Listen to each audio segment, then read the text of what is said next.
Hello everyone, this is a recording of your Test 2 review, and as you can see, your problems you might want to just copy down as we go through this. There aren't too many of them, but they do take you through a pretty good idea of what's going to be on the test. The first one is the square root of 64, a to the 8th, b to the 10th. Now if you can find the perfect squares inside them, then there's nothing else to be done. We'll just resolve this by saying we know the square root of 64 is 8. We know the square root of anything that has an even numbered exponent. Well, I just divide that exponent by 2. So the square root of a to the 8th is a to the 4th.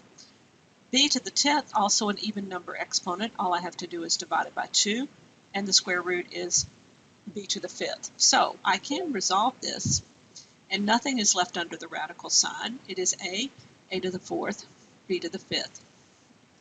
The second one is a cube root. The cube roots are a little bit trickier.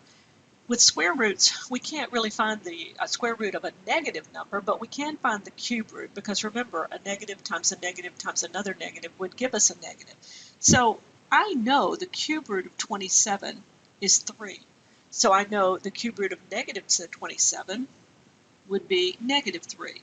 In other words, I could say negative 3 times negative 3 would give me a positive 9. I'd multiply it times a negative 3 again, and I would get a negative 27. So I can find the cube root of a negative. Now, can we find the cube root of x to the power of 9? Well, we take that exponent 9, and we divide it by 3, and we find it is to be x to the power of 3. We do the same thing with y to the power of 18. We take the cube root by saying 18 divided by 3. Well, it does evenly divide. It's going to be y to the power of 6. So we didn't leave anything under the radical. We can now say that this resolves to negative 3, x to the power of 3, y to the power of 6. Because remember, whatever we bring out, we multiply by each other.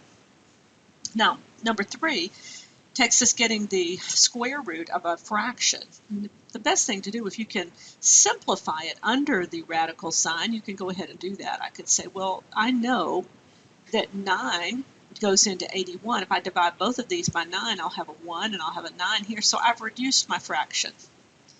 And now I can say, well, what's the square root of 1 over the square root of 9? Well, the square root of 1 is 1. The square root of 9 is 3. And so I've gotten rid of my radicals and resolved everything. And it did simplify very, very well. Number 4 tells us that they want us to give, this is exponential notation, and they want us to do radical notation. In other words, this exponent being a fraction, we don't want that. We want to represent it as a radical. And what you have to remember is the only thing being raised to that exponent is what's directly in front of it, which is the x. The 3 is just out in front. It's not being raised to the 1/2. So I say 3 times, and I'm going to write it in radical notation. So it's going to be a square root. That's where the index of 2, I don't have to write it. The square root of, and this goes underneath, right? It's the square root of x, to the power of 1. Okay, so that sort of simplifies very well for me. What I have is 3 times the square root of x to the power of 1, which I don't have to write that. And of course, that doesn't simplify at all, does it?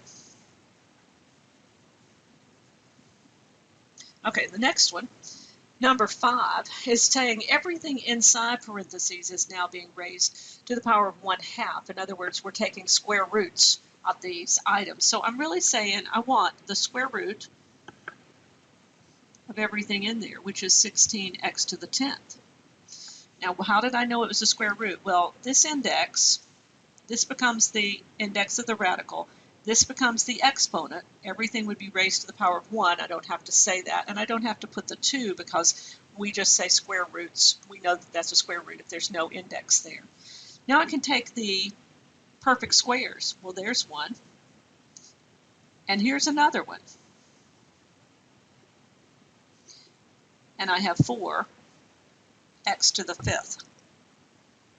Remember, if you have an exponent, you divide it by the index. If it divides evenly, it's a perfect root of whatever index you have. Next, I'm going to multiply two bases that are the same. Both of them are x's, and both of them have fractions for their exponents, but the rule is still the same. what do you do when you multiply the base with an exponent? Well, you add the exponents. So I can add 1/4 plus 5/4. And remember how that would add. Really, they've got the same base. So everything else goes into the numerator, doesn't it? And it's really 1 plus 5, which would give me, see if I can write it down here, x to the power of 6/4. Well, I don't really like 6/4, so I'm going to reduce it. I'm going to say x to the power of, divide both of them by 2, and I get 3/2. Now let's write this, because this is what they asked us to do in the first place, let's write it in radical notation, not exponential form. So it's a square root of x to the power of 3. Now I'm not finished yet, because x to the power of 3, well, that 3 is definitely bigger than the index of 2, so I could really write it like this. I'm going to have to move over here so I have room. X squared times x, and I've gotten my perfect square out of there. And what's left is just an x under the radical. So this is x multiplied times the 1 that's in front here, right? Times the square root of x. I took out my perfect square, x squared. X squared times x gives me x cubed, right? Now let's look at number 7 here. I've got two fractional exponents, and it's division, so I would really subtract those, wouldn't I? But to subtract them, they have to have the same base, don't they? And this is in sixth, and that's in third, so I'm looking for a least common denominator. Of course, you know that's going to be 6. So I've got to get this one to become sixth. How would I do it? Well, I'd multiply it times 2/2. Let's just write it again. This is really x to the power of 2/6, and this is x to the power of 1/6.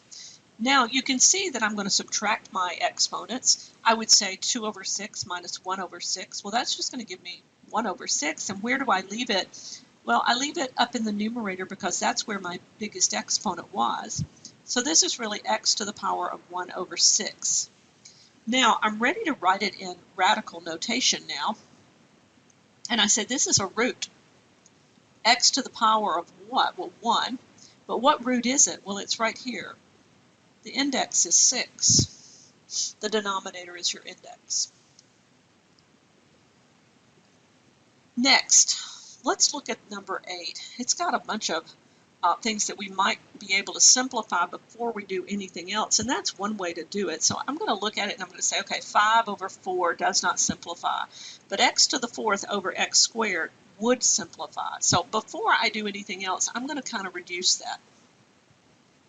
You could do it many ways, but this is just simpler to me, and it leaves me saying x to the 4th minus x squared. I end up with x squared, x over 2, where up in the numerator, because that's where the bigger exponent was. Now, I want to say, okay, I'm going to just separate all this out. I'm going to say this is really the square root of 5x squared over the square root of 4.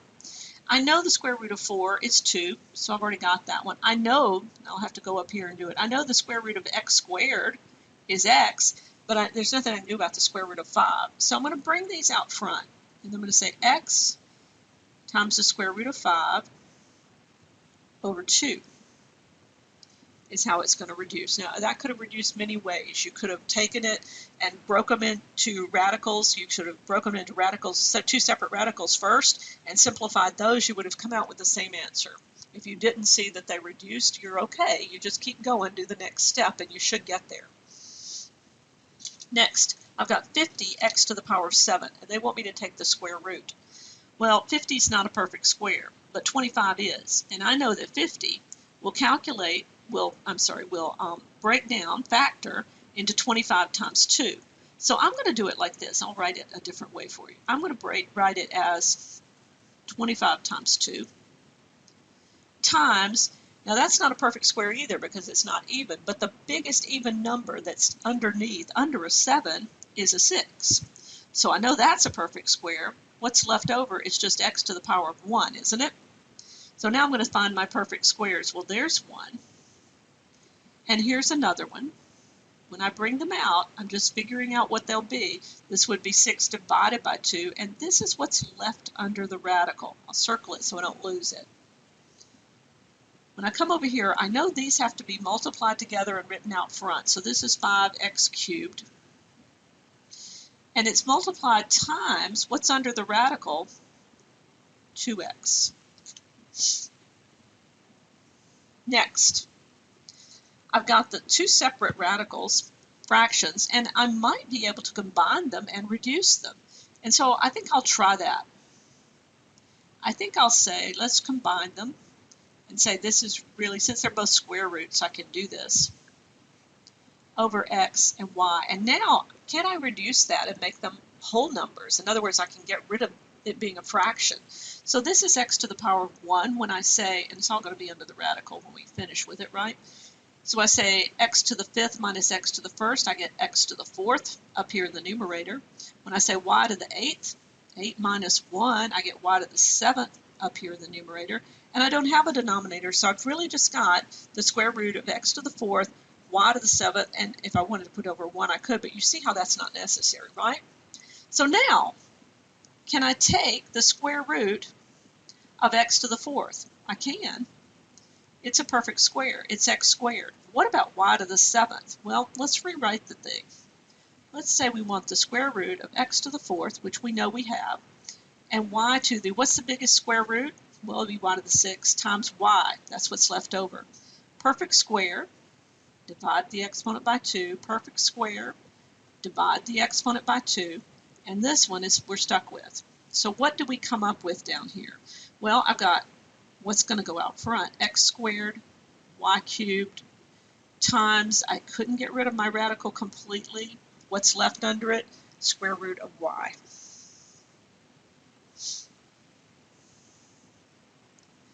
Now, the next one, number 11, has us adding and subtracting some radicals that are not alike. We can't do anything to them if we don't have like radicals. In other words, everything past the coefficient that's out front, the number that's out front, has to be the same for us to add and subtract. So I have 5 times the square root of 75. Well, I know that I can get some square roots out of 75. I can say 25 is a perfect square.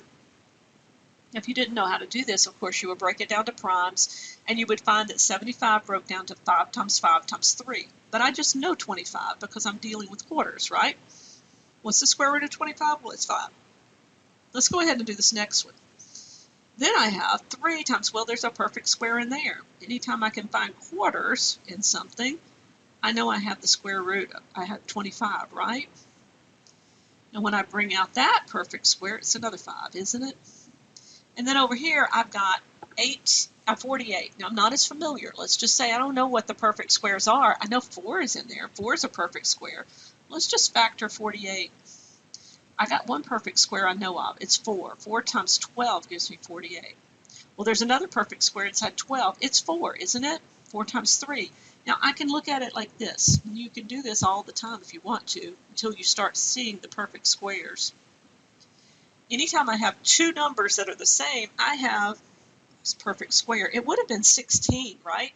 You would have seen, but you might not know that 16 times 3 gives you 48. So what do? Well, I pull out the square root of 4 times 4, which is 4.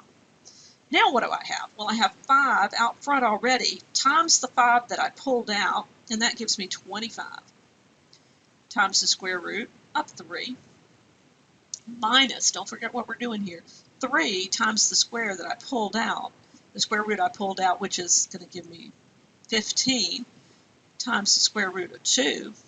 And then I'm going to say, well, there's nothing to multiply it by except for a 1, so 1 times 4, right? It's going to be 4 times what's left under that radical, square root of 3. Might have helped if I had circled the numbers that got stuck under the radical that I couldn't get rid of. Now, we can only combine these, add and subtract them, if they are like radicals, and they are. This one is a square root of 3, and this one is a square root of 3. So I can say 25 plus 4, right? 25 plus 4 gives me 29 square roots of 3. And then I can't do anything with this one. It just has to stay there, minus 15 square roots of 2. Okay?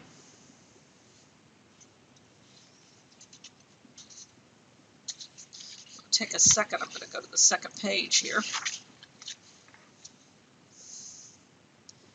and this is number 12. So I've got the square root of 3 times, and I'm going to multiply this time. Well, it's the same as what we've always done, distribute multiplication. When I'm multiplying the same radical, in other words, it's both of them are square roots, right? I couldn't multiply them together if this was a square root and this was a cube root. But since the index is the same, I can multiply what's underneath. And I end up with the square root of 30 for this one. And then I'm going to say plus, because I'll multiply it times this positive square root of 2. I'm going to multiply what's under this radical square root, and it's going to be square root of 6. And then I have the square root of 30 plus the square root of 6. Well, is there anything I can do to reduce those? Well, I'll take 30 and say I know it breaks down into 2 times 15. It breaks down again into 3 times 5. Well, there's no perfect squares in that one, are there? So I'm stuck with the square root of 30. And you could do the same to 6 if you wanted to see if there were any perfect squares inside 6. If you have an even number, just start dividing by 2 and keep on going until you see if there are any duplicates. Now, number 13 has a binomial. In other words, it's 2 terms, and it's squaring those 2 terms. So remember, you've got to rewrite this thing. This binomial times itself looks like this. You can't simply square each term, okay? That won't work because we have to FOIL.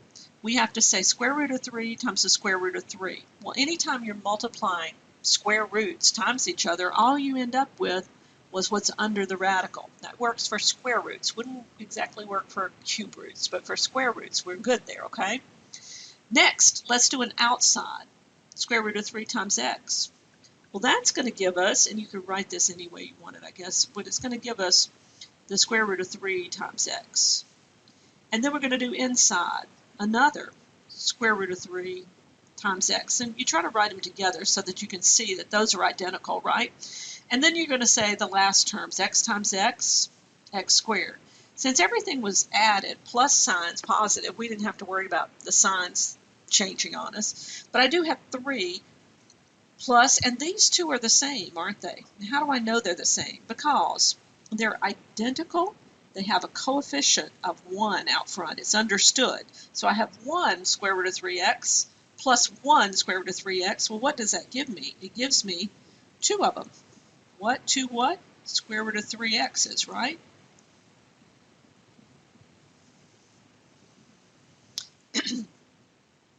Okay, let's take 14. This one I would try to simplify, but I can't. I can't get the square root of 3. I can't get the square root of 7. If I put them under the same radical, it's not going to work for me anyway. Nothing is, because they wouldn't simplify. Nothing would happen, and I've got a 2 out there anyway. So what I have to do is rationalize the denominator.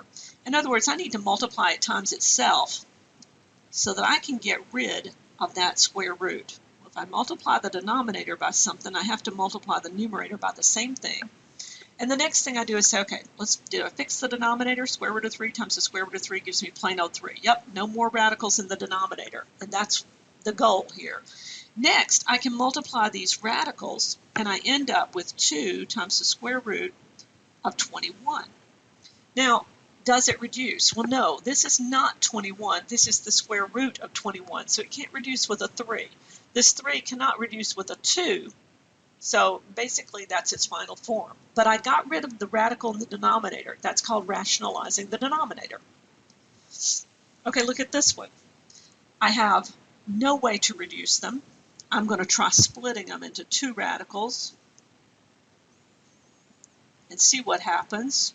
I'm not any better off, except for I can take the square root of 25, right? I know that that's going to be 5, don't I? So what am I going to do? Well, I'll go ahead and say this is going to come out of the radical. It's going to be 5. So what do I have? Well, I have 5 over the square root of x. But I got to rationalize the denominator. So I got to multiply it by itself. It means I've got to multiply the numerator by the square root of x. When I do this, I have x in the denominator, and I have 5 times the square root of x, which there's no other way to simplify in the numerator. Remember, those don't reduce because this is not an x up here. This is a square root of x. It's not the same thing. Now, let's talk about square roots of negative numbers. We would first say, well, it's not a real number. But we know that the square root of negative 1 is I. I'm only going to write this one time. but I'm going to say this is really negative 1 times 24, isn't it? So when I rationalize, when I take this out, I can pull it out as I. So anytime you have the square root of a negative number, the first thing you do is take the I out, okay? So I'm going to take this I out. I have I times the square root of 24, and then I'm looking for perfect squares inside 24. What do I know? I know that 4 goes into 24, right? And that's 4 times 6, and I know 6 doesn't have any perfect squares, so I could just say this is really I times the square root of 4 times 6. I'm going to be stuck with the 6, but 4, I can take the square root. I'm going to circle it to show that it's stuck under the radical. So what do I have? When we multiply 2 times I times what's left under the radical, the square root of 6. Okay, now this is not, notice that this plus sign is there. I wrote this wrong. Had to go back and add the plus sign. So this is not multiplying two binomials. This is adding two binomials. So I'm not multiplying here. I'm simply adding. And when I'm adding, when there's an addition between two parentheses, you just copy it down again and get rid of the parentheses, okay? And that's kind of an important step because now we're going to combine like terms. I have 7 over here, and I have 7 here. And when I say 7 plus 7, I end up with 14, don't I? And then I have a negative 5i and a positive 2i. When I add those together, remember I'm not multiplying, I'm adding them. I'm combining like terms. I'm really saying negative 5 plus 3, negative 2, right? Was that positive? Nope, that was negative, sorry. So I'm going to say negative 5 plus 3 is going to give me a negative 2i. Can't seem to get my act together here.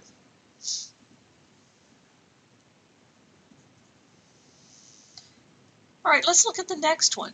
This is subtracting two binomials. Now this one, we're going to copy them down again, but remember, this negative changes the sign of these two terms that are in parentheses after it. It's like multiplying these two terms by negative 1. So what we have is 3 plus 4i, and then we have a negative 9 and plus 6i. Now we're ready to combine like terms. So I see things that are alike. I've got a positive 3 and a negative 9. That's going to give me a negative 6, isn't it? And these I terms are the same. I've got 4i and I've got 6i. Both of them positive. I'll add them together and I'll get 10i.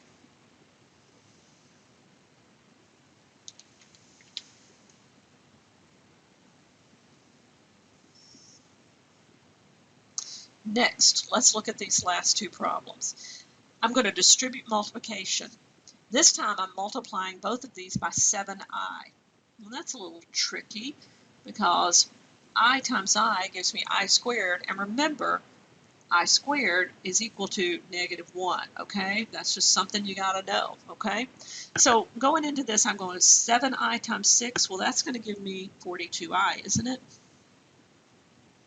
And then I'm going to say 7i times a negative 3. Well, I know positive times negative gives me negative. 7 times 3 gives me 21. I times I gives me I squared.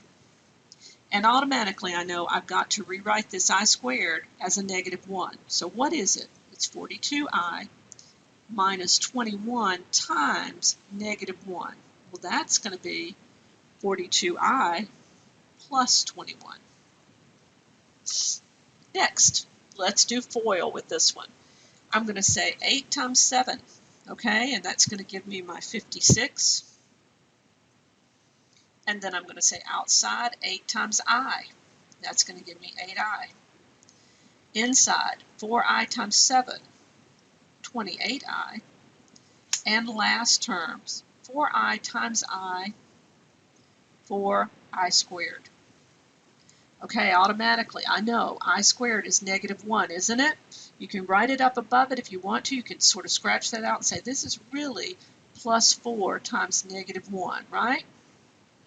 All right, I can do that. I can kind of replace it. And then what have I got? Well, I've got 56. I can combine these i's, right? 8 plus 28 is going to give me positive 36 i's. And then I've got what? Minus 4. Well, I'm still got things I can combine. 56 minus 4 gives me 52. And I've still got plus 36i. Remember, I squared simplifies down to a -1, but plain old I does not, does it?